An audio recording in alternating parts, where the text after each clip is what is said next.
This is Chris Hansen. Chad doing Rip City Radio here. It's your favorite basketball player, Tyler Hansbrough. This is Jamie Hudson. This is TJ Houshmandzadeh.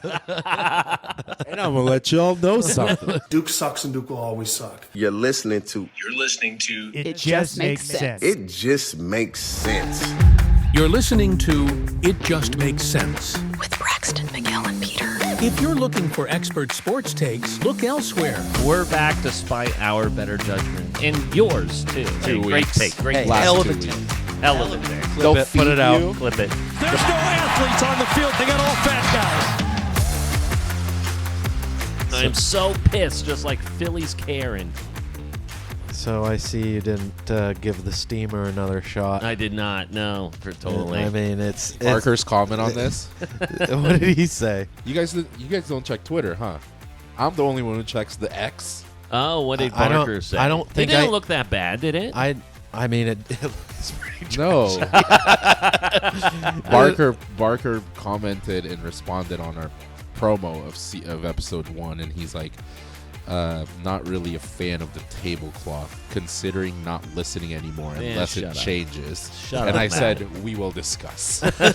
It's not changing. It actually makes things look a little bit cleaner around here. He goes, your move. Oh, yeah. We'll discuss. Well, I agree that the tablecloth is a great idea. It just needs to be steamed. It looks like you took a Van Heusen shirt out of the package and just put it right on your right body. on there. Woo! Just nice and pleated. And we all know that's a good look. Yeah. Oh my gosh, by the way, this is not going to be great podcasting, but have you heard or seen the woman with the middle pleated sweatpants from Target?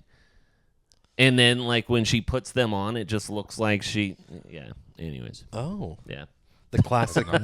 I will show you. The crotch pleat. Look it up. Crotch pleat. Hold on. Crotch pleat.com. .com. Oh my gosh. Heavy traffic site. Design of kids' pants. Is it kids' pants? Please. Oh yeah, here it is. Maybe it was kids' pants. The New York Post. Hard-hitting stuff. Look at the middle pleat there. Yikes. Now that's a moose knuckle. You see that? There you go. 4 dildos total in both pockets. Wow. So anyways, and Bonnie Blue's vagina. Go ahead and Google. And then she's bending. Wow. Oh, jeez. We'll put it up at official IJMS. You remember? I don't know if you guys have ever seen one of these, but my grandpa, rest his soul, used to have one of those like kind of coin purse things that you would squeeze and it opens up. Oh yeah, you know what I'm talking about? I sure do. That's what that looks like. You're gonna drop a coin in that bad boy? You're gonna drop some coins? Oh my! You should look at that really... that pair of pants as like more in the practical sense. She could take shit with her. Fucking, that's a kangaroo pouch. You can put change in there. You know, I car feel like keys. Things might fall out. It seems like a loose pouch. Yeah, that's not a tight pouch there. I prefer a tight pouch, if you ask me. Well, add a zipper. That's true. That is it. Well, so now we're getting somewhere. Yeah. Maybe Velcro. Anyway, so so our tablecloth looks like a we'll work on it. Maybe week 3. We'll see. Week 3. You know, honestly, I kind Something of to look forward to. I totally forgot about it until we just sat down here. So my bad. I think we'll make it. Okay, man. I mean, no, it's not like we stopped by the studio outside of recording night. Our move here, Mr. Barker, is bite me. So like angry Phillies Karen. Have you guys been following the Phillies Karen thing? I mean I see that people are all up in arms about it, and I've seen the clip multiple times, and it is embarrassing, but I don't really think it's like, oh my gosh, look at this idiot. Like everybody, I don't know.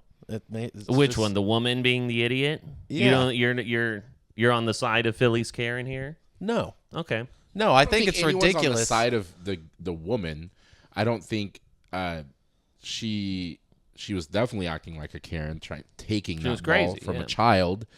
However, I think society recently has just been looking for anything like The that. next villain. that's kind of what I'm And I saying. don't It's next like, villain. I don't think sure. to go as far as how people like to go. It was like, oh, let's ruin her life. I don't think there needs to be like anything to ruin her life, like getting fired from a job or just ruin everything about her. Just like embarrass her. She sucks. Yeah. yeah, it's kind of like you're throwing meat to the hounds. Like, all these internet trolls found something to like, oh yeah, let's destroy this woman. Like, obviously she is a total idiot and a Karen in this video, but it's like, Okay, is so it really like, is it that like? what's your move then? So you and Cue Ball are going to be going up to a game at some point, and you may be confronted with this situation.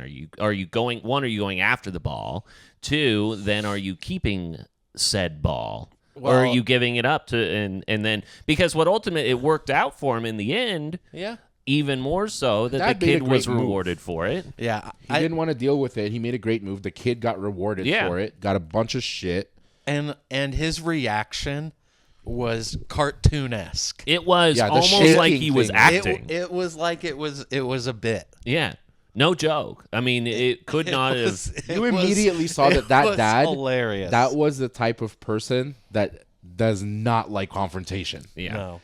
He didn't want to deal with it, which I mean, the move he made is what got his kid a signed bat, got a gift package and all that Yeah. shit. That was great.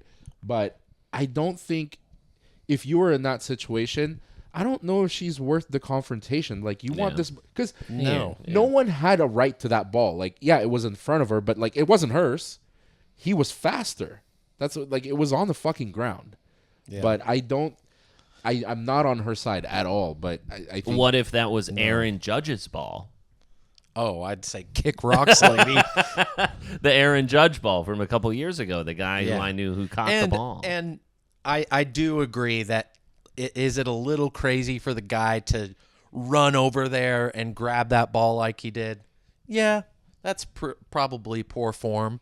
And He was outside of his zone. Yeah. And I thought so too. she could have turned that on him and like gave him the what for, and came out looking good in this scenario.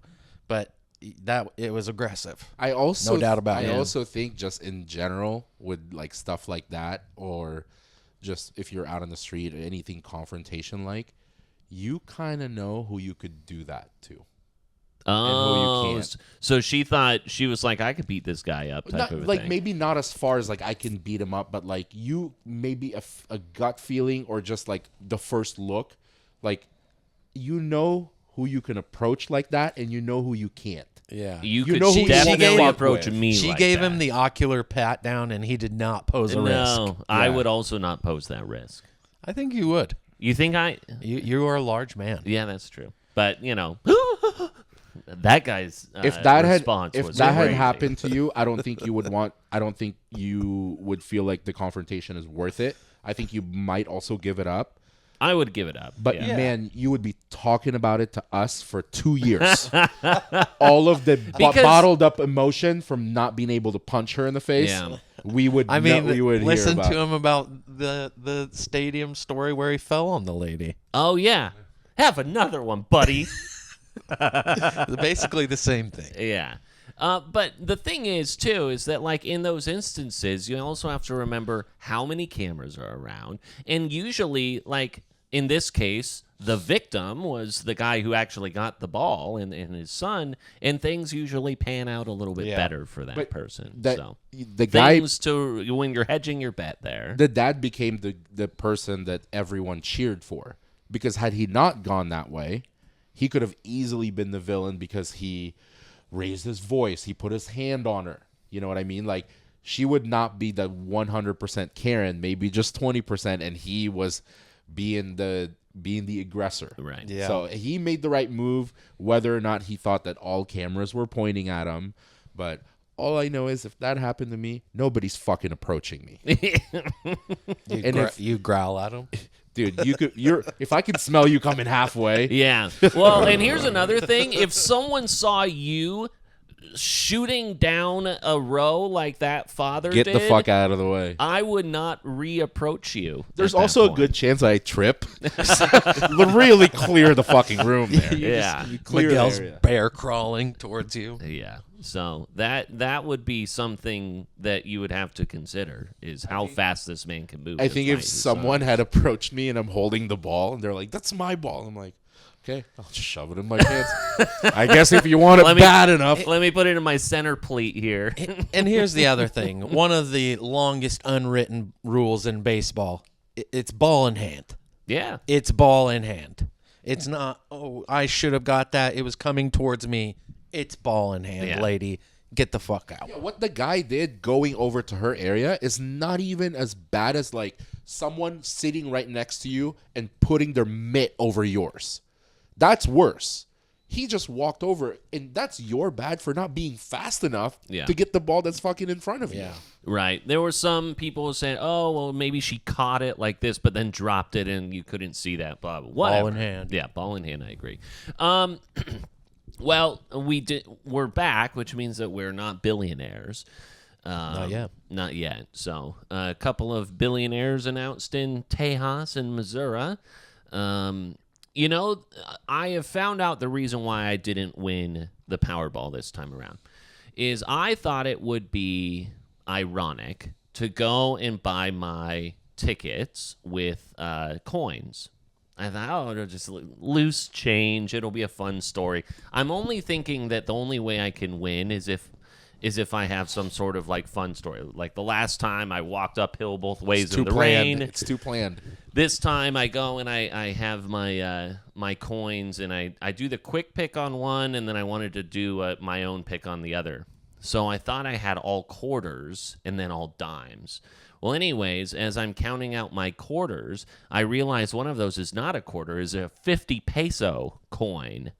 And so I had to break a $100 bill that I had in my pocket from a previous Sun River trip that my brother gave me. So I was like, well, now the odds are definitely not in my favor because I just took a $100 bill and broke change for a lottery ticket. So I feel like that's the bad juju that I had for not winning the Powerball. That's all. Like the people who normally win, first of all, do not talk about the Powerball as much as we do. Don't have a plan for the money. They usually buy something at the gas station, and with their change, they're like, I guess I'll get a ticket. And they don't pay attention to it. There's no planned event or story. That's the fucking people who win. That's why I don't think I'll ever win. Because I already have a plan for exactly what I'm going to spend it on. It is pretty crazy that, like, we just went 42 different cycles of not having a winner. And then now two people had the same numbers, and they have to split that, which, whatever. It's still life-changing money. But then sometimes, you know, if the Powerball is just, like, at $40 million, you get it then. You think one of them's bitching going, how am I going to pay my bills with $300 million? Fuck, Probably. man. Have to Yeah. split it with your dumbass. That's probably the case. So, anyways. I was going to get Roku for all my TVs. Now I can't. I know, and NFL RedZone and all that. Speaking of NFL RedZone, they had 7 hours of RedZone football this past weekend. Is that whole age-old debate, or people bitching about whether or not there will be commercials in RedZone? I don't have RedZone. Were there commercials? There were this time around, and so Scott Hansen has addressed it. The host of RedZone has addressed it, and he was like, "Listen, I'm just the host. Of course, I want you guys to have as much football as possible, but I'm staying out of the business stuff." Well, FanDuel, which sponsors it, put up a graphic. I don't know if I still have it here. Let me see. I don't like commercials, but I also don't like the people complaining about RedZone commercials. I feel like it's the extreme of how I would feel. I'm like, you can't deal with a couple commercials to like get up, take a piss, or go on a beer run. I think that that was kind of the backbone of RedZone. What is that? Scott Hansen literally every single week would say, "Welcome to the beginning of 7 hours of commercial-free football." That was the tagline Yeah. at the beginning of every single Sunday. I'm looking at the fans. Like, are you really just sitting glued to your TV for 7 hours? I think it's just a matter of principle, right? Yeah. So it's always like, hey, like you buy a subscription to something, and then all of a sudden they okey doke you, and you have to buy up even higher to get the premium thing. So I think it's a matter of principle. Where I'm going with this, though, is that FanDuel went out, and I think that DraftKings is the primary sponsor for RedZone, but FanDuel posted this tweet, which has Scott Hansen's face on it, with right under it says "lasted 1 minute." So implying Scott Hansen lasted 1 minute, but really the tagline is RedZone commercials lasted 1 minute on RedZone. I thought it was kind of a fun dig that FanDuel had, because they're not the title sponsor of RedZone the way that DraftKings is, and took kind of a funny shot at Scott Hansen for saying that he lasted 1 minute. Was that too much explanation? Possibly. So. Well, I've always said jokes are funnier when you have to explain them. Yep. All right. You get it? Lasted one, like the sexual kind. No, re-explain it. Yeah. Oh. Yeah. That like he is a premature ejaculator is what the joke is, guys. I was right there. Ever heard of Missy Elliott? So I bet that Scott Hansen can last a long time.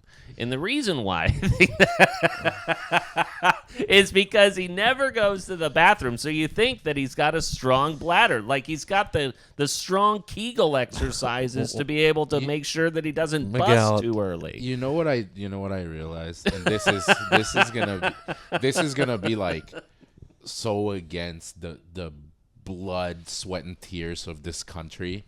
The worst sports fans are NFL fans, football fans. They're the absolute worst of all. Like baseball, NBA, college basketball. NFL fans are these are the people who hate that Taylor Swift is being shown for 34 seconds a game. These are the people who hate the RedZone commercials. Yeah. They are the fucking rednecks drinking Budweiser in the backyard with their fucking mullets. There were plenty of These are the worst, fucking most annoying fucking plenty people. of week 1 brawls. Gosh, there was like a woman all bloodied at a Rams game and everything. How dare you fuck with my football and taking all our germs and shit, huh? Yeah. That's what I picture. I do agree that NFL only fans, I don't watch college football.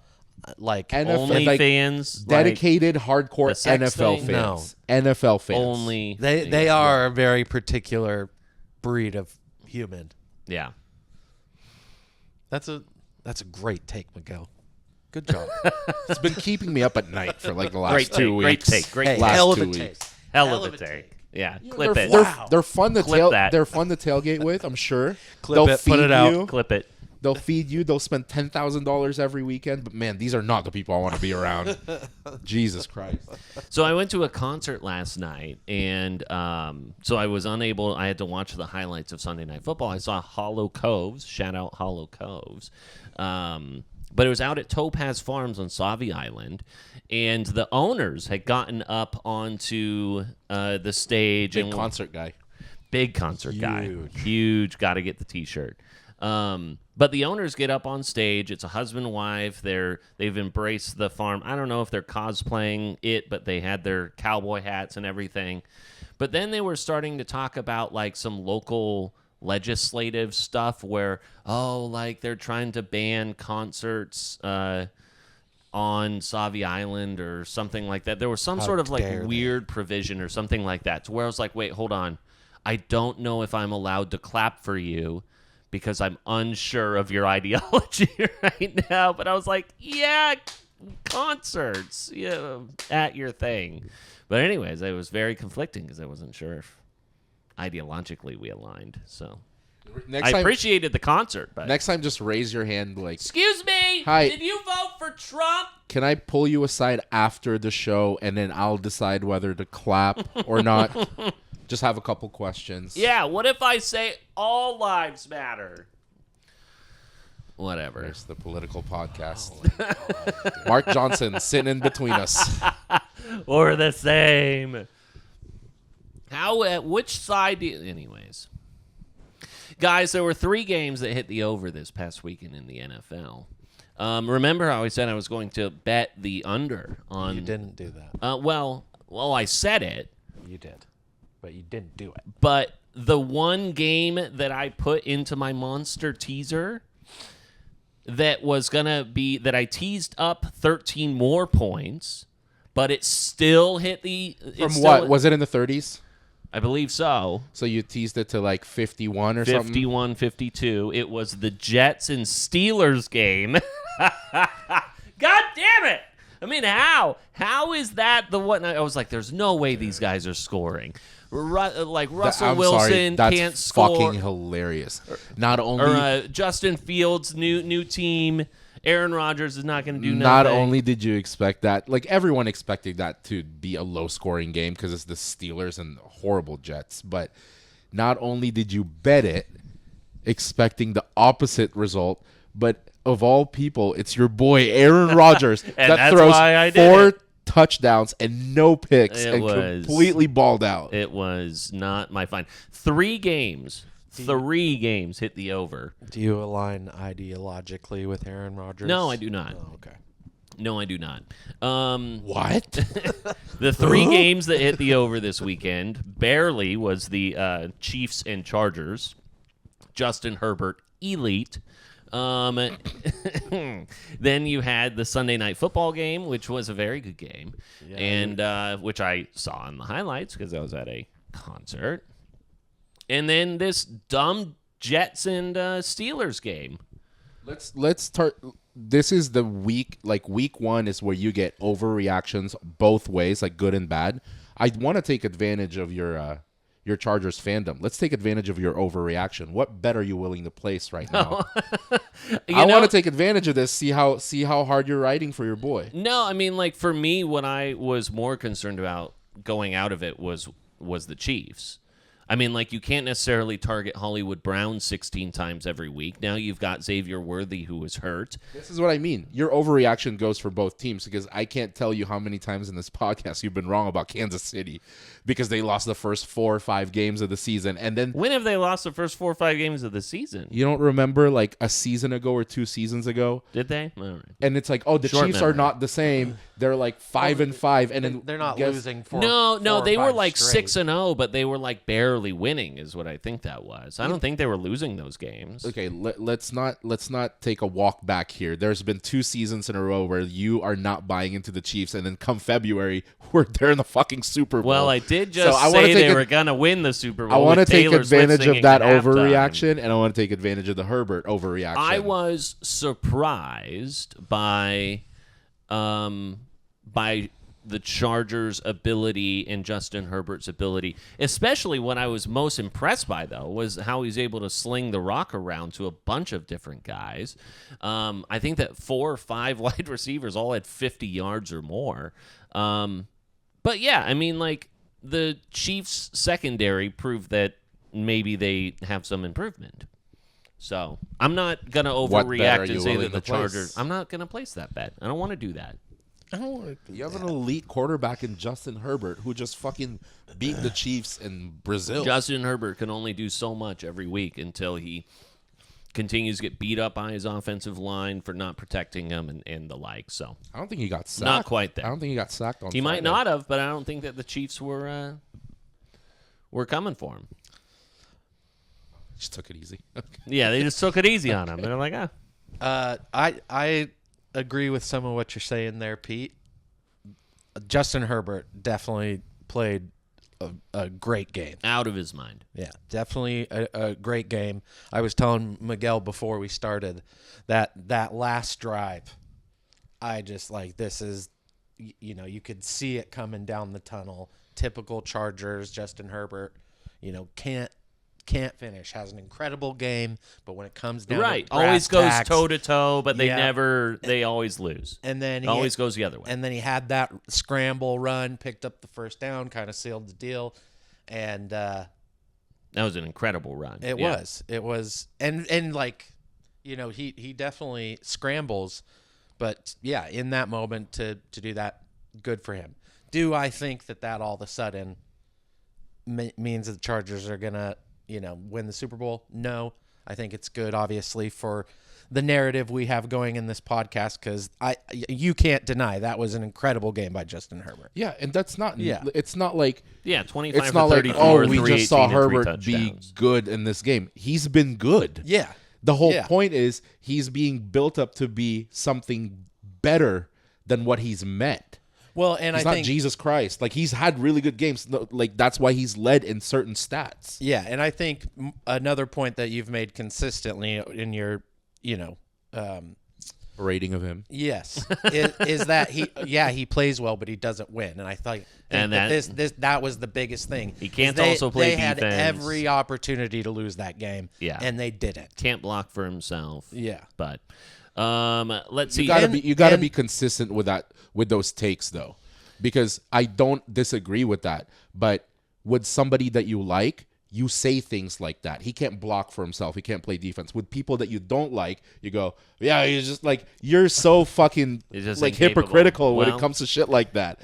At least I I have- stay consistent with who I hate. I have to say things that are convenient to my narrative. And His ideology. and what is the ideology? yeah, and what is convenient to my narrative His is legislature. it's me talking about how the Colts were going to surprise some people. Yeah. I also, real quick, Yeah. I'd like to slip in. I was the one who was talking all the shit about the Kansas City Chiefs last week, and I just let Peter take all of that. Oh, I wasn't talking last week. Peter's Kansas City takes have been like 2 seasons. It's historic. Yeah, like I'm. there was recent. a period of like well, I'm 6 always teetering with that. There's like 6 episodes in a row from like season 4 or 5 where you're like, Kansas City's not the same. Kansas City. I'm like, I'm never betting But then against I always these end up guys. taking them in the playoffs, and usually it works for me. So there you go. Yeah, not And last week. You Last dummies week, yeah, are it was taking you. the Bills and all that. But what was convenient for me was saying that, hey, the Colts are playing with house money, Daniel Jones as well. I wasn't on the other side thinking about how JV Miami was going to look. Yeah, very quickly taken the number 1 spot of worst team in the NFL. Yeah. They looked terrible. And they're overspent too. That's the thing, is like they've got all of these like top heavy contracts. They've got a quarterback that's locked in, and now they've got a head coach who now they're saying may not have the voice of the locker room, blah, blah, blah, blah, blah. But Mike McDaniel will be the fall guy in all of this, as the coach is. Yeah. And then hopefully Chris Greer or something like that. I was looking up the GM today. He's been with the organization for a while too, and it's like, The well, Colts play Miami. yeah. And it's the first time since 1977 that an NFL team has scored on every one of their possessions in a game. Daniel Jones. Daniel Jones. Who would have fucking Did thought? Jonathan Taylor, like, I didn't watch that game. He Did didn't score. He didn't score? How No, many I times had did he a get the parlay. ball? And it's funny is I was listening to our last week's episode as I was driving here. 18 for And 71. as I was pulled up, it was Miguel talking about the Colts. What the fuck are they gonna do? Give the ball to Jonathan Taylor every time? 18 for 71. But Daniel Jones rushed. But- Michael Pittman had a score. That's normal carries, though, for him. Like 18 for 71. Yeah, I mean, he it just didn't never score. got Well- into the end zone. Well, and I'm not making fun of you by any means. It's like, who in their right mind thought that Daniel Jones was Would- going to come out and set a record that hasn't been touched in 60 years or Right. whatever? And People then that didn't take Pittman now feel stupid. Also, now Daniel Jones is the goal line back. I mean, he rushes it in twice, and I'm just like, just hand it off, please. I have money on this. Could this be, I mean, again, this is week 1, but could this be an example of like how we've talked about how rookies go and he could be a Heisman winner, but just end up in the wrong situation, wrong place, wrong team?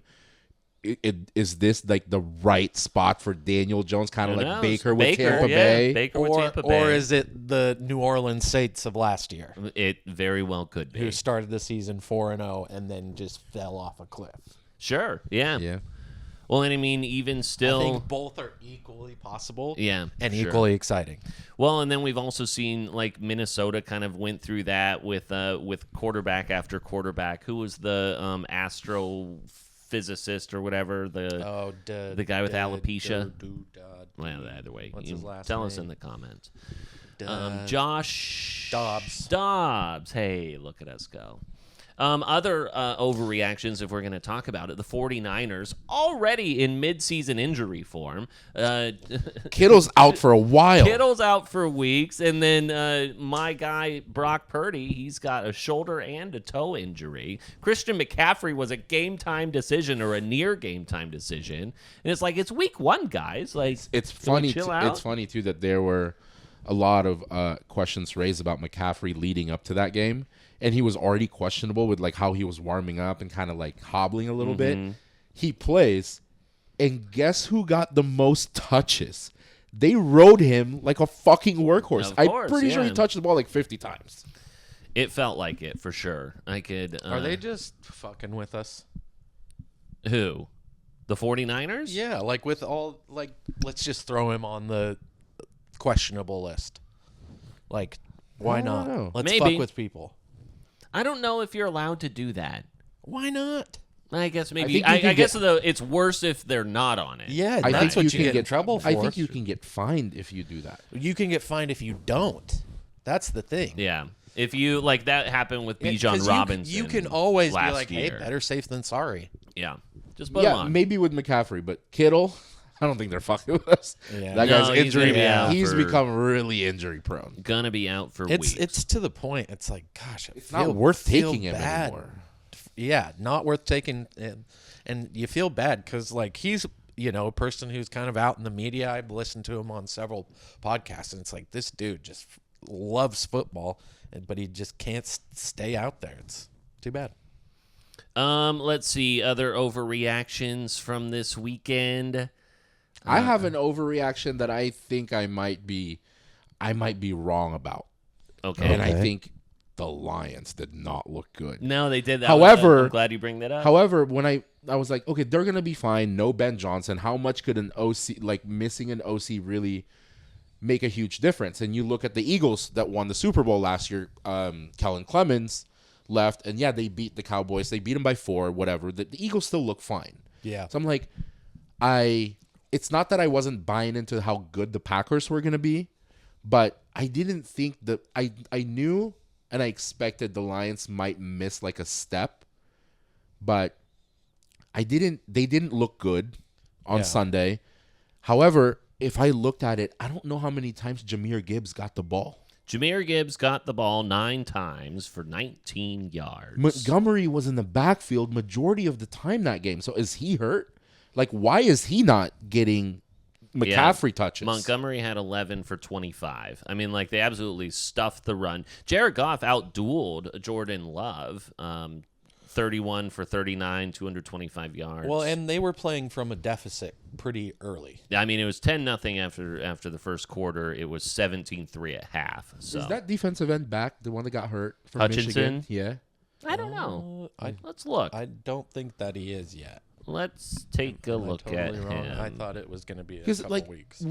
you can tell from last year the Packers were going to be good, but like again, nobody could name more than one receiver from there. He was And out there, but not a lot. It's a huge committee of like Jaden Reed and Dubs and whoever else because there's no Christian Watson. So I'm like, how good will the Packers be? And they were good, but it was that defense. Yeah. The Packers defense is like what stood out more than what Jordan Love or anyone else For did. sure. Yeah. And especially when you had such a dynamic run game last year to be able to limit those guys to 46 yards, an average of 2 yards per carry. I don't think Jacobs did. Fall a ton. forward. I think he scored late. Jacobs had 19 and 66 for a touchdown. So, but overall, I'm kind of there as well. It was a very good matchup, especially with the fact that the Packers add Micah Parsons and they're playing at home and all of this stuff. So, And again, I'm labeling it as an overreaction because at the end of the day, the Detroit Lions, without Ben Johnson, is still well coached. sure, Had gotten the experience, and they still have elite the players guys there. are still good. Yeah. Because you know they'll be able to adjust. However, it's just like it's almost like this team has been bad for so long, and then you've seen them be good for 2 years in a row, and now we're all spoiled. Now Lions fans are like, "What the fuck's going?" I'm like, "No, you're used to misery, dude. Like, calm down." The thing that I think impressed me about that game is, obviously we all noticed that the Lions didn't look great, but I agree with you. I think that they can get back into form, adjust to the new OC, and things can be just fine. I don't think it's, all said and done. But the Green Bay Packers had a control in that game that they looked very much like midseason form. It seemed that, obviously they managed that game pretty much from start to finish, and that's what impressed me the most. Let's not forget what we talked about last week. Was last week season 1? Yeah. Wow. Okay. Just last week, we were talking about the Lions' first 6 weeks. Their first 6 weeks are brutal. They've got the Ravens next week. Then they've got the Browns, who played the Bengals very competitively. Then then they've got the Bengals, then the Chiefs, then the Bucs. That's their first 6 weeks, and so they don't have a lot of room for error.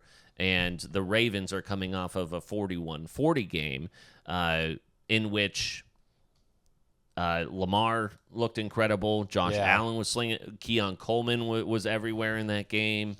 I know we're gonna. What's not to? I know we're gonna dive into that game because that was probably hands down the best game this week. But I want to touch on the Tampa Bay Atlanta game. Yeah. What a game! Like 2 months leading into the season, and I've had this conversation probably with you guys, with my other friends that I'm doing a fantasy league with. I have a bet that Michael Penix Jr. will finish in the top 10 quarterbacks this season. In what? Passing yards, okay. completion percentage, passing touchdowns, and quarterback rating. And I don't think Go top 5. I don't think I was wrong. I mean, No, I don't think he so. looked. Yeah, they lost, but that game, outside of that, if Sunday night game didn't turn out the way it was, I think Tampa Bay Atlanta was the best game this that week. was a very good game Because Baker, first of all, also both teams looked good. yeah, and I was like, you get these fucking, like, sometimes you hit the jackpot with a receiver. I'm like, that Egbuka kid from Ohio State. Holy shit. Baker loves him. Yeah. He's good. And if your quarterback loves you, you're fucking good. That guy scored 2. Yeah, 2 tuds, Jarrah was 67 yards. Jarrah was psyched watching the games at home. Because she picked him up. Has no idea That's who the right. fuck he was. Great pickup. Well, there were a couple this weekend, especially from fantasy. Like, who's the guy from the backup from Washington? I think Sahara picked him up. I'm Backup for Washington, what? Bob or Bill. Yeah. Bill Crosley Myers. I Yeah. think. Very good. Very good not knowing the guy's name. Oh. But either way, there's been like a number of times where I've looked at the fantasy this weekend where I go, oh, I want to put that guy on my watch list just in case, and he's already gone. Yeah. I'm like, how did these people know this? I think also in that game specifically, you knew what to expect from certain people. Like Bijan, you knew what he was going to do. Yeah. I mean, he was going crazy. He had 16 points in the first 8 minutes of the game. Yeah. And you were spot on with Kyle Pitts. Kyle Pitts. That was another thing I listened to right as I was pulling up. That guy's never had a good quarterback, and now he does. And what did he put up? I don't think he scored. No, he did No, not. but he 7 had for himself- 59, 8 targets. But though. you're So getting him double that's- digits in that fantasy. might be the best fantasy game Kyle Pitts has ever had. that. Might be the best, yeah, or best fucking game he's had in the pros. Let's look at game log from like. Because he's had, like, I'm pretty sure that when he was a rookie, and he's like, Yeah. oh, there's this yoke guy from Florida. I think he had like a 20-point fantasy game 1 week, and then he just became non-existent. Yeah.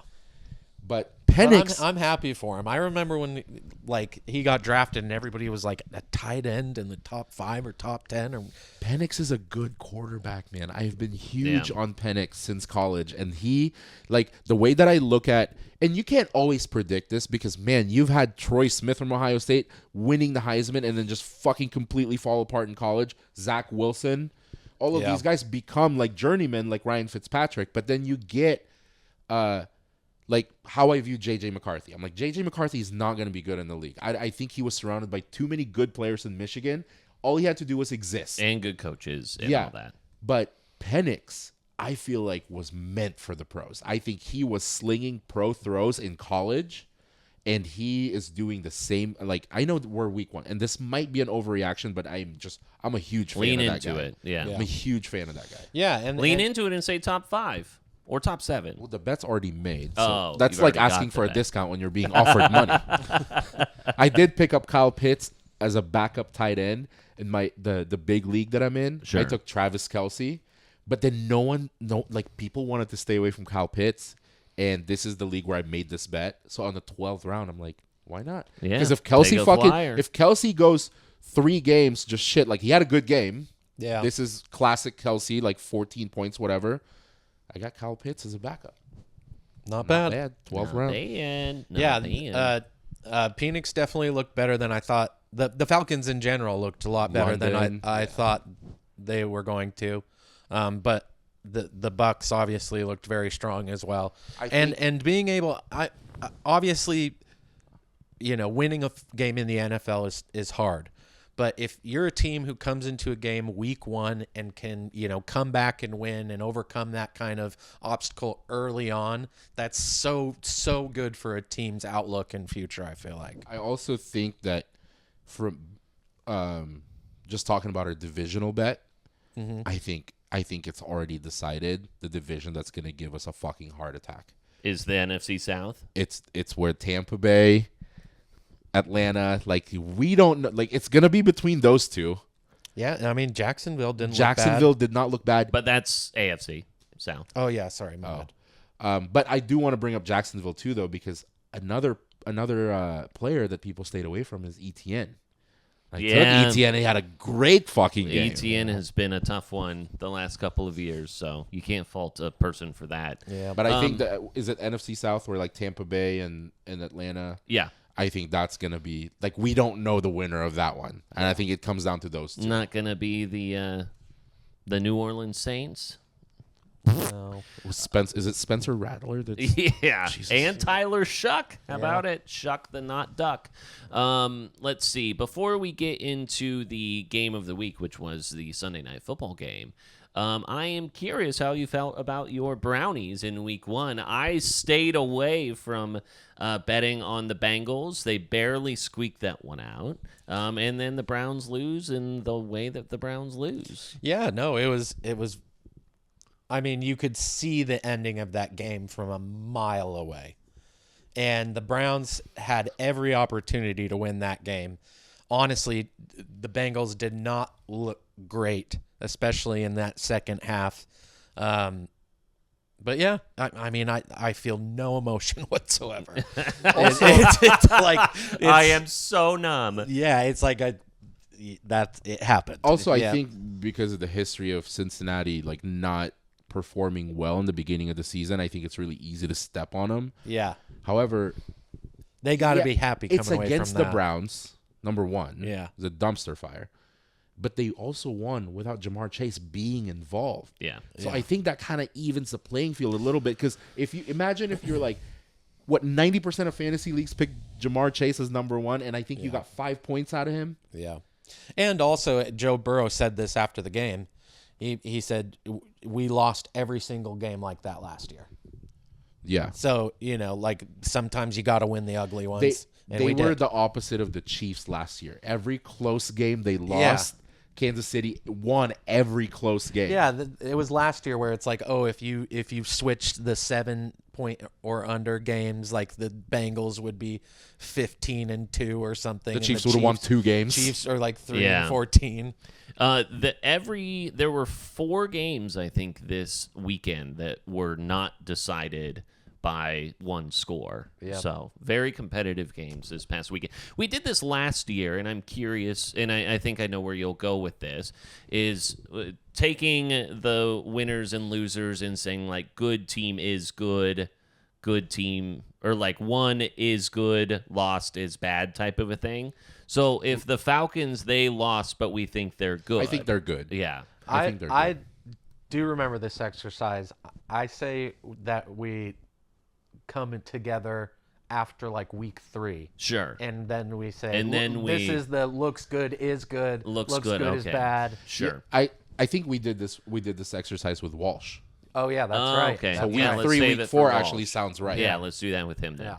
I threw a no sweat bet on the Carolina Panthers. That was not a very good bet by me, but hell of a story, Pete. They didn't look worse than the Dolphins. No, they did not. They didn't look worse than the Dolphins. That's right. No, the Weather the Panthers were delays. actually a little bit fun to watch. Yeah, it was like, maybe we'll see. Maybe we'll see.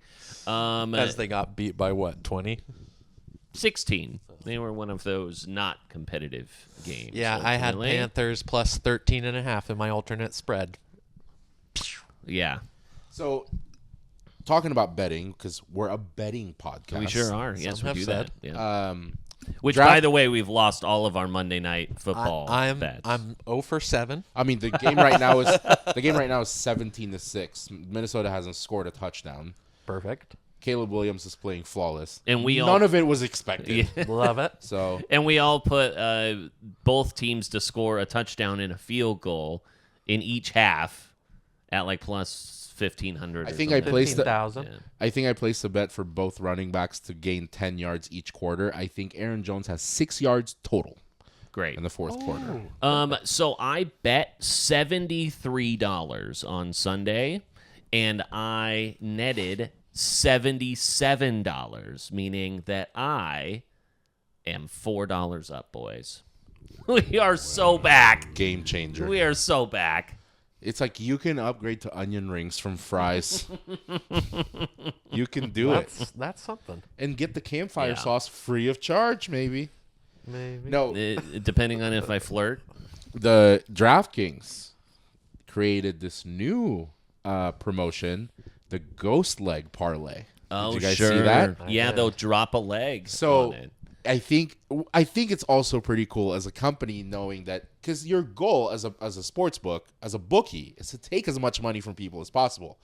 Last year, and I definitely was a part of this, there were several maybe, like, there were over 30 bets that I Yeah. lost by one leg. I remember some insane ones. Yeah, and you can't be like Pat Bevan, like, I'm actually a good gambler because I just lose it by one leg.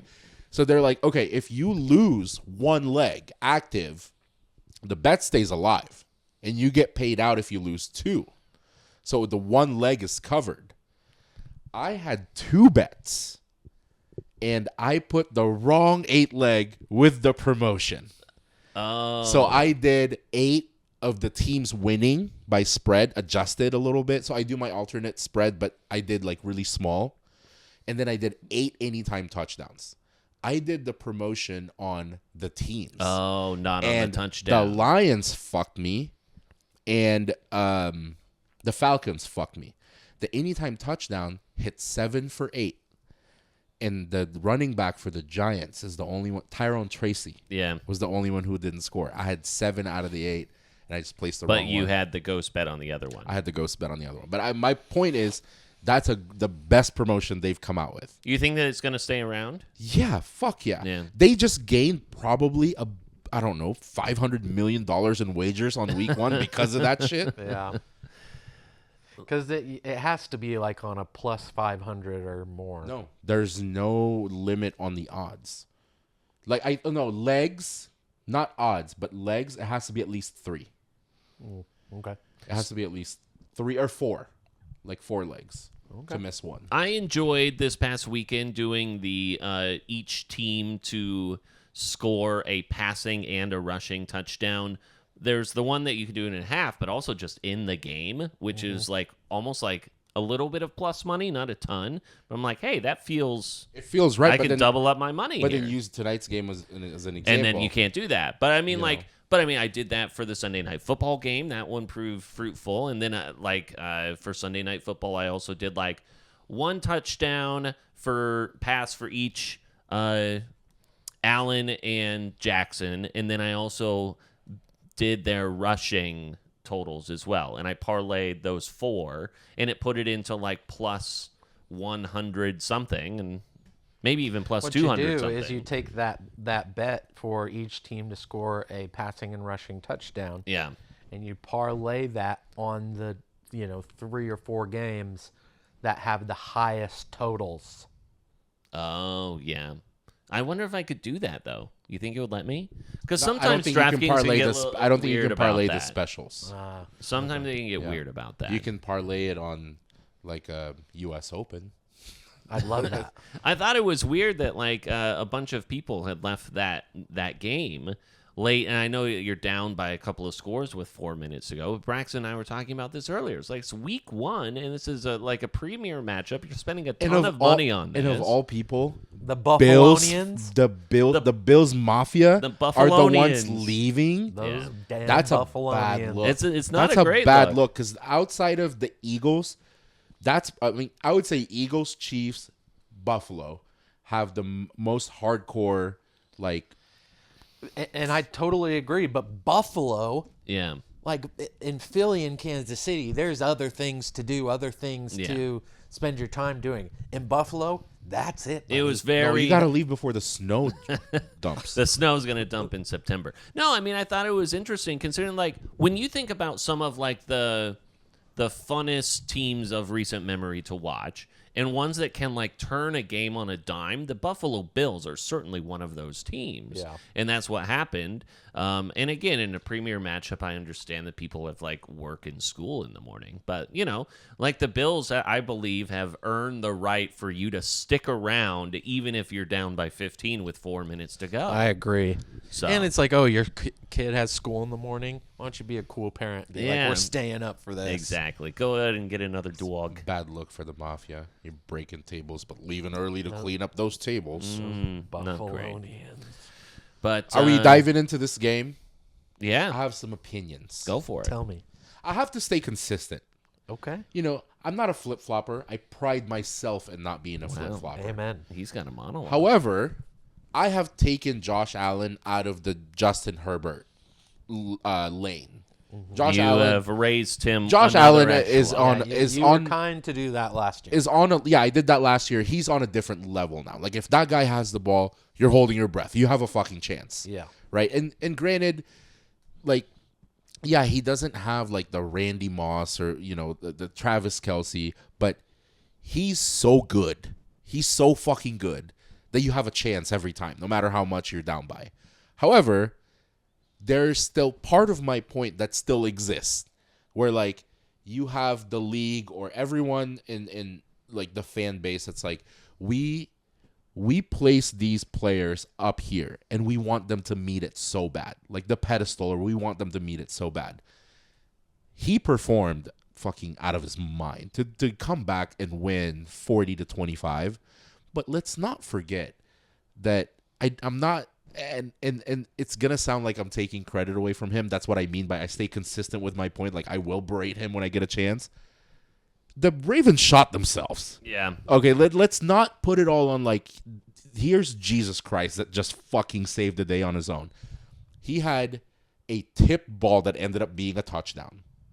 Lucky, yes, but you have to be good enough to be lucky. So I get that. Derrick Henry fumbled. Despite if he didn't fumble, that game was over. Yeah. That game was over. And it's off of 18 carries and 169 yards and 2 touchdowns. The thing is, you can make one mistake like that, and people forget how incredible the game that Derrick Henry had was. Well, it was an otherworldly But game. that's my only point. It's like, let's not forget that a lot of things worked in your favor, buddy. But did he play incredible? Yes.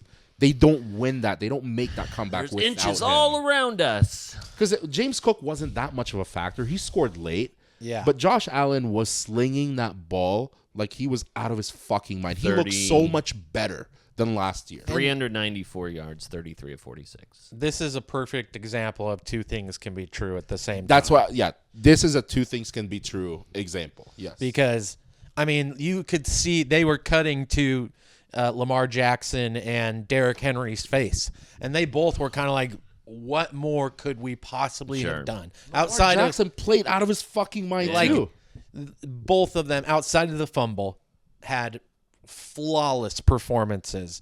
You don't get, I mean, that stat line you just read is Madden, you know? Yeah, nearly 400 yards in a season opener. Quick fun fact, if you don't mind. Yeah, sure. Love it.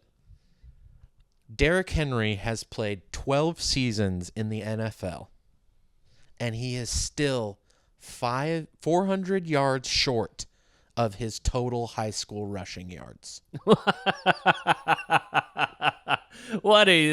That's insane. Isn't that fucking incredible? Have you ever wild. watched his high school highlights? I You believe don't them. even need to watch the highlights. It's almost I've comical to just look at the box scores. Yeah. And just be like, how in the fucking world? 564 yards. I want you to picture Derrick Henry's high school film as like, imagine Brody's like good at sports. Yeah. Imagine you handing Brody the ball and he has to run through Quinn. The entire team of Quinn's that's his high school a 6-year-old to an infant. Like there wasn't I think he'd be pissed if he gained 15 yards in a carry. He's like, what a fucking failure that was. How did I like not if he's break not taking it to the 30? house, he's like, what the fuck's going on? Yeah. That is pretty wild. But yeah, flawless game by both of them. Honestly, that was just a beautiful, beautiful football game. Like just such high level talent. That's also awesome. a game where like we could look at the score and some people will think that this is a dumb take, but I don't think it is. It's a 41-40 score.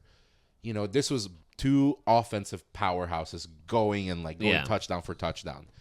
Just because it was like 81 total, I'm not overlooking the fact that Kyle Hamilton and Humphrey and that defensive team from Baltimore, and then like Poyer being back and Ed Oliver and Joey Bosa now with Buffalo, those defenses are going to be a fucking problem. Yeah. They're going to be a problem. I mean, this at a season. certain point, there's those types of games that just absolutely get away from you. Because that's the thing is like those defenses will shut down anybody else. But when you're facing Josh Allen and Lamar Jackson, they're going to score. Yeah. No matter how good you are. Yeah. But those defenses will do like a 33-0 shutout of another team. It was funny seeing Joey Bosa after the game. Like, holy shit, this is what it feels like to win a close game. Who would have thought? What do you think? Did you see the Bills fan who like smacked Hopkins and Lamar, and then Lamar pushed the fan? Did you see that? Oh yeah, yes I did. Yeah. I'm surprised they didn't make a bigger deal of it. They kind of were They like, did. That was a huge deal, dude. I mean, the guy I think got banned from the stadium. No, now. during the TV broadcast. During the telecast. Yeah, the guy was yeah. like, "Oh yeah, there was this situation over here," and they showed a quick clip of it, and they were like, "Yeah, hopefully they get that handled," and it was back to the game. So Lamar had to apologize for it because you know his PR team told him to apologize for it, and then now that kid or that man has been banned from the Bill Stadium and all other NFL stadiums. Damn. But then you look at all the comments and all the opinions of everyone. That's like, oh, if your teammates smack your helmet, it's okay, but when a fan does it, it's not okay. You watch that video again. There's a difference between like a pat on the helmet, like, hey, fucking, I'm touching a pro player. That guy like shoved him. I completely on the side of the player on this one. Yeah. Like these fans that are just fucking entitled and think you can just do or say whatever you want. Fuck these people. Yeah, can't do that. You cannot do that. You're lucky that somebody like Derrick Henry doesn't fucking swing at you. And these guys are world-class athletes and with a bunch of gear to protect themselves. So a bunch of things. What else do I have here? Chiefs are home underdogs for the first time since 2022 as they play the Eagles this week. So there's that one. I feel like you gotta take the Chiefs this week. Yeah, I mean, what would be the line on that? There's no it's probably like a 1.5. There's something. no such thing as a guaranteed bet in like the betting world, but like, what are your main guarantees right now when you're betting week after week? Jalen Hurts scores a touchdown. Yeah. Josh Allen scores a touchdown. That's like those two to me are guaranteed. Yeah, I mean, it was kind of like They'll when you score a were rushing betting touchdown. Christian McCaffrey all the time back in the. That was a sure thing. Like Allen and Hurts for sure. I hope Travis Kelce keeps it up. Like the fact that he got a 30-yard touchdown is great. People always talking about his decline. Look Derrick at me Henry, go. maybe 1.5 is the Chiefs plus 1.5 at home on next Sunday. I think it's worth putting the money on there, no matter what. Have to Okay, I'll do it. do it. I feel like we got a better week one than I remember getting week one in the last couple of years. Yeah. I felt like this I week was agree. like, hey, even though like the unders hit the under, at least they were competitive games, and we still got, the Chiefs and Chargers games, and we still got the Sunday Night Football Bills. I know what you're and, saying. There and was less feeling each other out.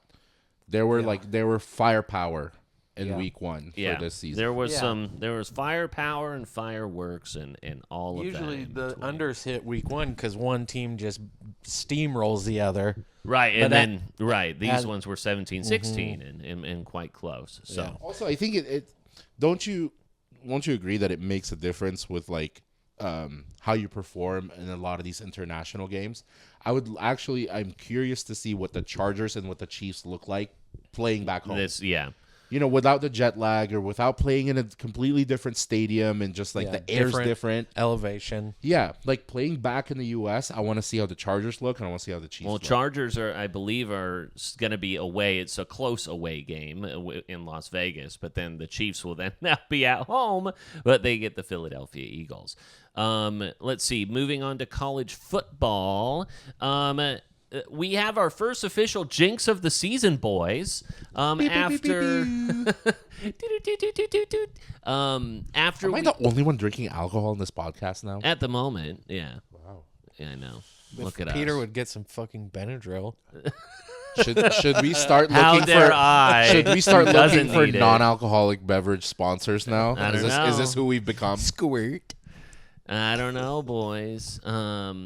Let's see. So our first official jinx of the season, the Florida Gators, after we Going said, undefeated. how amazing would it be? We were just thinking about how just unanimous of a decision it would be if Florida could run the table. And, man, if they've got a really big And it wasn't gauntlet even coming to up. one of the ranked It was teams. the USF. You fucking kidding me? Well, at least They paid those guys $500,000. They'll beat USF. Yeah. They paid them $500,000 to lose. I will say, did you guys watch football on Saturday? Yes. He was at a game. This was the worst week in college football that I can remember in, I would say, not an exaggeration, the last 4 years. This is the worst lineup slate of college football Saturday. The best game, not even the best game. It's they had to choose a game day game. They had to choose a game day game. I think I told you this on Saturday when I saw you. Yeah. So they are okay, there's 14 versus 18. Michigan, Oklahoma. 2 historically powerhouse football teams. Let's do that. Michigan's not that good, dude. Neither is Oklahoma. Yeah, they're both ranked. Oklahoma, this isn't the Oklahoma that people remember. Sure. So they're we'll do game day there. The best part of that whole thing was the fat kid kicking the field goal with Kirk and fucking Pat McAfee. In the pregame. I didn't see that. You With did the not high top see him. cleats. They're as soon as this kid booted that you heard the bass of the top of his foot against that ball. And Kirk immediately he gets up and he goes, "That's not what the scouting report told us." They were expecting this kid to just suck. He's wearing high top cleats, dude, like what you wore in the 80s. Yeah. Let's see. I can't believe you didn't see this shit. Probably going to get some pre-roll. He kind of reminded me of Braxton. He didn't remind you of the fat kid from Sandlot, the curly-haired kid? Oh, a yeah, beefier exactly. version of him? Yeah, for sure. Yeah. They're giving me a 30-second pre-roll on ESPN. That is brutal. Peasant. I know. So now we've got to fill 10 seconds of airtime. But anyway, so they upped it. It was, they do the 100,000, and they said, well, 200,000 because now we need to put the pressure I think McAfee was even you more on sandbagging this son of a guy. bitch. Yeah, so here he is. Well, make sure you do the interview. Oh, yeah, my bad. Okay. Because So, that's a great huge form. part of it is So we did the 30 seconds for they're nothing. you really doubted this kid based on that interview before he fucking kicked it. All right, let's see what this one does. So And he's a lefty. he was a lefty. Dude, increase your But credit card limit and I- get rid of the commercials. I agree with you, Miguel. Is it this guy? You probably experienced it less because you were at Autzen watching the game live. Well, I was looking at the scores, and it was just blowout after blowout after But none of blowout. them were even the closer games. They were not good games. Well, and we left the Oregon game early for Obvious obvious reasons, reasons. And when did you leave? towards the end of the third. Okay, so it was 49-3. not a real fan. Yeah, the second strings had scored, twice. Oregon had 3 plays in 2 possessions and 2 scores in a minute and a half of game action. Yeah, it was crazy. It was over early. However, so when I got back home, I was able to turn on the Oklahoma-Michigan game, and I completely agree with your sentiment. It was like, what is this? What is this? Yeah. Trash. Here is the guy this. who they very much underestimated. World with Jack Dalgard. Jack, what year are you here at Oklahoma? Freshman. You're a freshman, okay. Okay. You're from Houston. What's your major here? Accounting. Okay, so it's going to be tough to count all the dollars if you make this kick. Have you ever kicked before? I did one time. It was kickoff in a JV game. How was it? Was it terrible? Did you kick it out of bounds? It sucked. I like that. I like that. That's good news for me. He's sandbagging. He came prepared. Look at this. Guy brought cleats. First First-gen high-top cleats. He's a lefty for the first time ever. Now that's a first. Oh, there's their first lefty. 100,000 to build some wells around the world. Kirk Street. It's ball. This kick's going right here. You think Kinley's getting it? Kirk Herbst's clowning him, dude. Kinley, it's coming your way. He's a lefty. Be ready. Now we have the Roughnecks in the low 6. Turn this shit up. Confidence. It's going that way. It's coming here. I think you're gonna suck, kid. I don't like that. Okay. I think I'm actually. Why don't we up this to $200,000 to you? That's if I had to guess. Yeah. You should be aiming left, and good luck, Jack. Jack. You ready? Jack. They did not believe in this kid. No, at now they're all, chanting. Jack.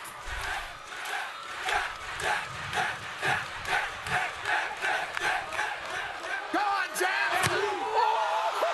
Fucking booted that thing. Look at how I He booted that thing straight down the middle. Dude, I would be. You're blacked out at that point. Guns are going off. Listen to Kirk Herbstreit. All right, let's go.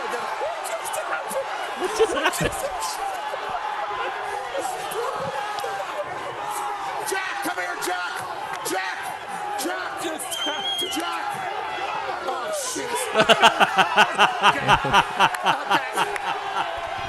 Lift him up. Look at that form. Look at that swing. What a swing. Jack, He will never do anything cooler. The scouting report did not have that going through. Okay, so it was a $100,000 kick. Son of a bitch. That's pretty fucking awesome. Yeah. Oh, that's great. And he's going to be so boring with it because he's an accounting major. Dude, his college is paid for. Yeah. That's how bad the Saturday was. This was like the most exciting part. I mean, it was electric. Oklahoma beat the shit out of Michigan. Every other game that I paid attention to, like Oregon State was so bad. You can't even be upset. I mean, that special teams gave up like Trent Bray 14 will be out points. of a job very soon. Yeah. Arizona State. So there were a couple games. Like Clemson was down to Troy. 17-3 at half, 17-0 and I'm like, at a certain look at point. me be right about Clemson. These fuckers come back. And it is Troy. They came back to win. 26-17, yeah. So And they then- scored 26 unanswered, but they were still down 17-0 in the second quarter. And then Arizona State was down 17-0 against Mississippi State away. And I'm like, dude, Arizona State's supposed to be good after last year. No. They're number 12 in the nation. And then I check in the third, it's tied up. And then they lose that game on the last drive. Yeah, I will say I had 4 worst of the weeks, and that was Michigan, Florida, Clemson, and ASU. I know that some of that is kind of chalk, but for sure Clemson winning and still falling in all of the coaches and AP polls. I know it doesn't mean a ton. Obviously, Oklahoma gets the boost from the win, but I thought that 2 sneaky good weeks were actually Utah and Tennessee, because those are the type of wins. Tennessee jumped 7 again, it's an AP poll, but, these guys are starting to look around and all that stuff, where it's like they're going to just kind of keep sneaking up, and they did. If you can jump 7 in 1 week and people aren't really, like, thinking or talking about you, then all of a sudden it's like, whoa, these guys are in the top 10. They're in the top 5. How'd that happen? I hate to say it, but Tennessee also was probably more of a blessing to lose that quarterback. Yeah. And they they didn't lose a lot of other players from that team last year. It's probably a really good thing to not have that guy as a distraction anymore. And now he's not even playing. He's just nowhere. Yeah. He's at Utah, and they benched him. How about it?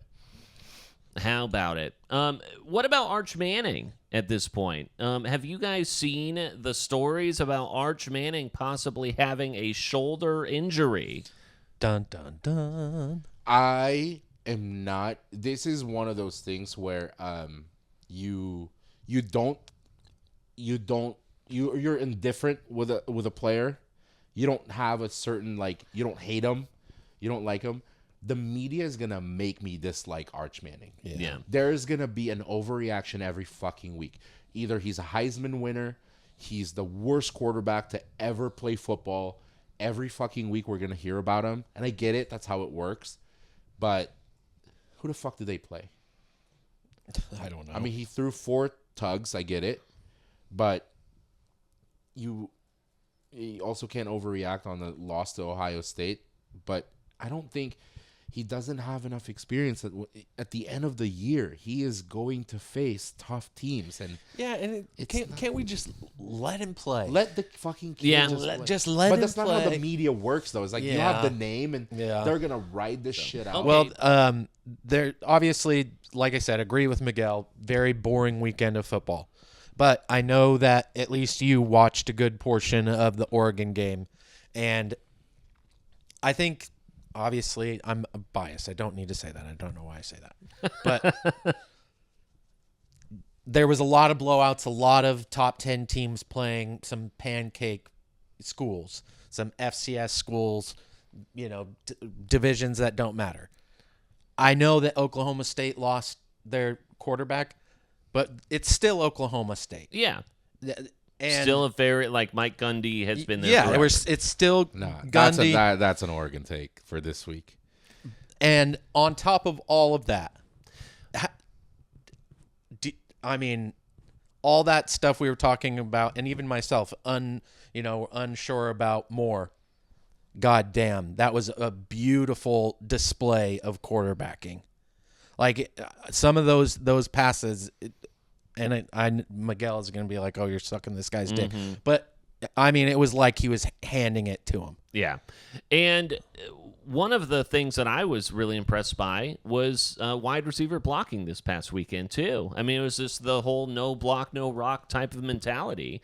And, yes, Mike Gundy, I don't know if you could say that Mike Gundy's on a hot seat. He did get rid of 12 coaches going into this year. The only guy that he retained was his special teams coach. Well, so I understand that he had to, do that. But still, I'm not saying that Oregon was going to win this matchup no matter what. But let's not pretend I am not going to carry the name of Oklahoma State the way that fucking any of those former NFL players were there.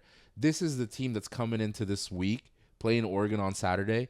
That I don't think has beaten the top 10 team away.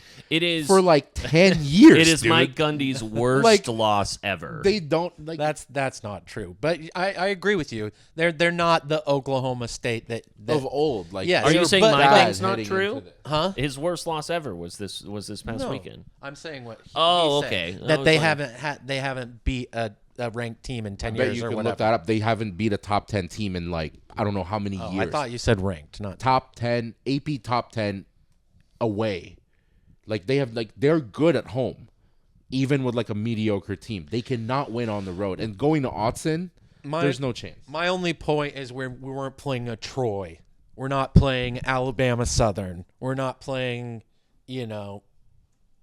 one of those teams, and we're playing a Big 12 team who was in the race for a Big 12 title last year, and we beat them by 66 points. That's what I would be interested in, because I don't have a problem swallowing my own fucking dick if I'm wrong with shit.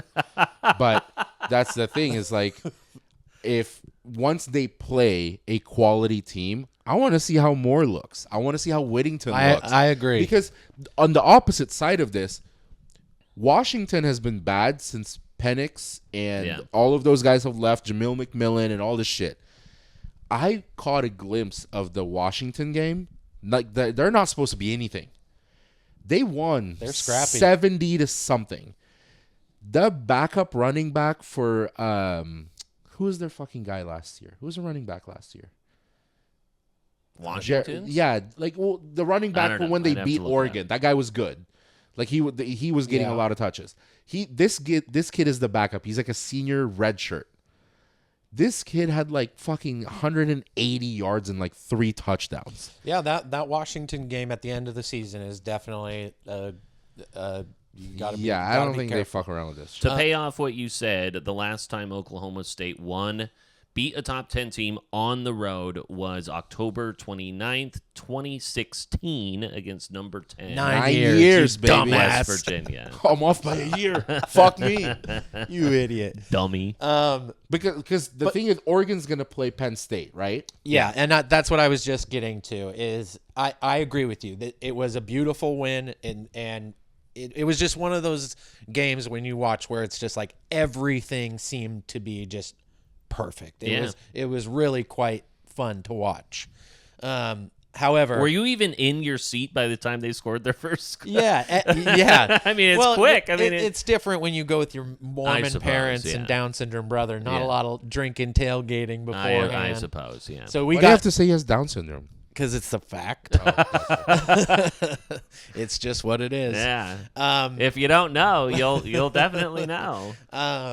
But so we got to our seats like a half an hour before kickoff, got comfortable. Settled Jay Larkin is a guy that wants to see the gate before, Is he the guy that checks in to a airport, a flight 4 hours before? Yeah, that's what I'm saying. And then you have to walk all the way to the gate. You have to see the gate. Who paid for these tickets? Jay or you? Me. You did? Yeah. Okay. Where were you sitting? In the shade. Oh, right, on the press box side. Because I didn't want anybody to get too hot or uncomfortable. Yeah, you don't know if it's going to be too warm. No, it makes sense. It makes sense that you paid for them because you were at Autzen. If Jay paid for them, you would have been at Reeser watching the Duck game on the big screen. You would have had standing room only. Yeah, 2 slices of pepperoni. He just bought a tailgating spot. Thought it was tickets. It was miles away. I got a hell of a deal. Yeah, $20. Dude, I bet Jay has this cover card. You take it everywhere, don't you know? But I do agree with you. I'm excited with how the Ducks are playing, how they look. I think they're going to absolutely trounce the Beavers next week, but that's obviously at this point not anything impressive. I know, you're not really speaking. If the Ducks don't win by 50 against Oregon State, who don't have a long snapper or anything in special and also that's teams. in 2 weeks. Oregon is Northwestern this upcoming weekend. Oh, okay. Yeah. But I'll say that I'm like 90% to they're going to win a national championship. If they beat Penn State, it's 1,000% they're going to win a national championship. Wow. I know it's really hard to take what I say about them seriously because you always think I'm trolling. This team is nowhere near last year's team.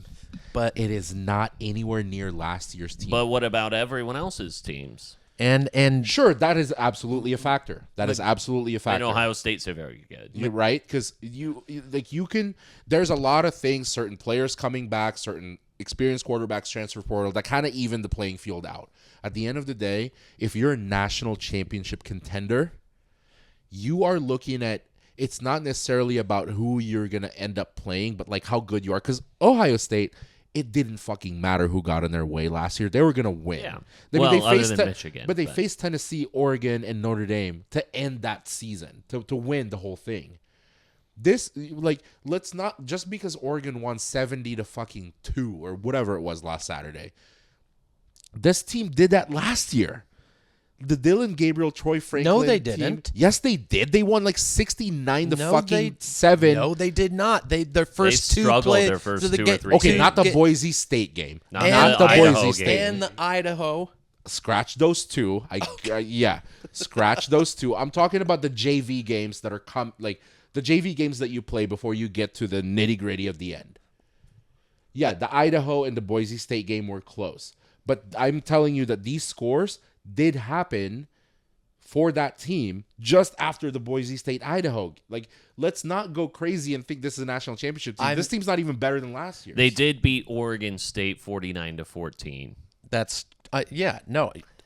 All I'm saying is that I agree with you. I'm 90%, like I said, but also you're just recycling the same. You say the same thing about the Ducks every year. Yeah, that they're not as good as last year. Oh, you can't be as good as Bo Nix. Then Dylan Gabriel comes along just as good, if not better. And usually, and how am I proven right every time? Because this is am I just throwing shit at the wall and going, oh, I'm gonna be right? Like, yeah, I have better odds to be right, but it's true. Right. I mean, it's like if we're so narrow in our scope and you have such a broad field, it's not as if like you are able to have take such an advantage in my shit talking because the chances of winning the national championship is really hard. Yeah. But I'm responding to the fact that, man, I think this is the year. I'm responding to I think this is the year. That's what I'm responding to. This isn't just a broad, oh, they're not going to win. I'm responding to you guys going, I think this is it. Like, your excitement, your overreaction. I literally just said I'm not saying that until they beat Penn State. That's the whole point of what I'm saying, is I'm not saying they're going to win a national championship. Yes, you are. You're a bunch of backtrackers. Best games of the week: Tennessee, Georgia. So maybe Tennessee doesn't get to sneak up as. Are you talking about week 3 of college football? Week 3 of college football. Oh shit! Yeah, no, that's this week. So your best games this week are going to be Georgia, Tennessee. Your ranked ones. I don't know. Maybe it'll suck.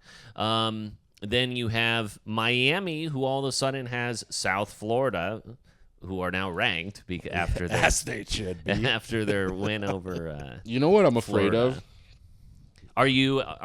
I don't think this is going to be a great college football. I think what we experience on Saturday, I think, is a preview of the next few weeks. I don't think we're going to have a ton of great college football Saturdays, with the exception of the 27th and with the exception of when we get to Christmas time and there's games that matter and there's playoff rankings that matter. I don't think we have it in store to be. So what if Florida, who just lost, goes in and is at LSU, that's number 3, and defeats LSU? I mean, they were just a week ago the number 12 team or whatever in the nation, and now they're just off everyone's radar. I agree with you, though, to the point of good college football really doesn't start till the 27th. Yeah. Then you have Notre Dame is going to be hosting Texas A&M. I anticipate Texas A&M to lose bigly. And those are your big That's it. That shit's over. Yeah. I mean, this is something I don't want to happen. This is more of a feeling, but I just feel like we're not gonna get a lot of good Saturdays. So we might get 1 or 2 games in there, but I don't think we are in store for a great college football season. Hopefully, it's different at the end. Yeah, I mean, it's always gonna be better when it comes down to brass tacks. I get that point though, but like we've had seasons where like September has been fucking great. Yeah, dude. the lineup has been fucking incredible, and we watch a 9 a.m. slate and you're like, dude, we got 2 out of that. And you watch a noon or 12:30 one, you're like, we're still tuned in to the one that's still like in overtime, and then we get the 4:30 and then the 7. Like we've had those days. Yeah. But I don't think we have that this year, and we are just hanging on for after Thanksgiving. It's good. They're just waiting for the summer I turned pretty to wrap up. One more time, Team Jeremiah. What say you, Braxton? Clear eyes. Full heart. Get loose. Team Jeremiah, though.